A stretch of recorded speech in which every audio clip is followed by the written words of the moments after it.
Bonjour à tous, les marchés sont dans de bonnes dispositions. Le CAC 40 a quasiment gagné plus de 1000 points depuis son plus bas de la mi-octobre. Alors comment expliquer ça? Grâce à la baisse de l'inflation. Je vous rappelle qu'aux États-Unis, on était à plus de 9% au mois de juin, on est à 7,7% en rythme annuel. Et l'inflation devrait continuer à baisser. Du côté de l'énergie, c'est-à-dire pétrole et gaz, la baisse se poursuit. Du côté des prix alimentaires, il y a également de la baisse. Du côté des véhicules, eh bien, ça baisse. Au mois d'octobre, moins 10% sur les ventes de véhicules d'occasion aux États-Unis. L'immobilier, ça se contracte également.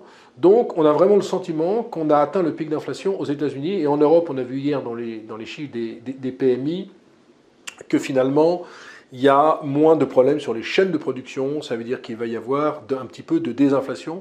Et donc, dans ces conditions, ça se détend sur l'ensemble des taux. 3,70 sur le 10 ans américain, 1,80 sur le 10 ans allemand. Et donc, les investisseurs se disent que les politiques monétaires vont être de moins en moins restrictives.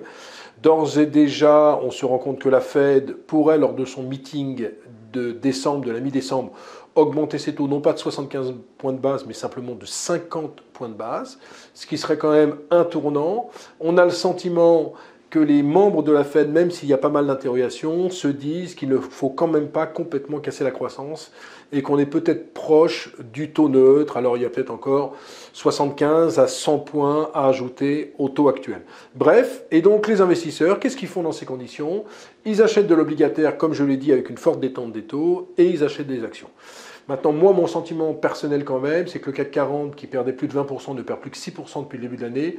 Je pense quand même qu'on va avoir droit à des séances de consolidation. Ça ne m'étonnerait pas, je l'ai dit sur BFM encore jeudi, que de 6007, le CAC revienne vers 6003, 6350, avant de repartir. Je ne crois pas du tout à la ligne droite où on serait en fin d'année au-dessus des 7000 points. En tout cas, ça, c'est un point de vue personnel, parce que je vois que dans les dernières publications, même si elles sont bonnes, les actions ne montent plus tellement. On a eu la preuve avec Rémi Cointreau, très bonne publication, supérieure aux attentes, mais le titre a baissé parce qu'on s'interroge sur l'année prochaine. Est-ce que ça va être toujours aussi bon dans le cognac ou dans les spiritueux, avec un titre qui se paye plus de 30 fois les bénéfices? Ça veut dire quoi?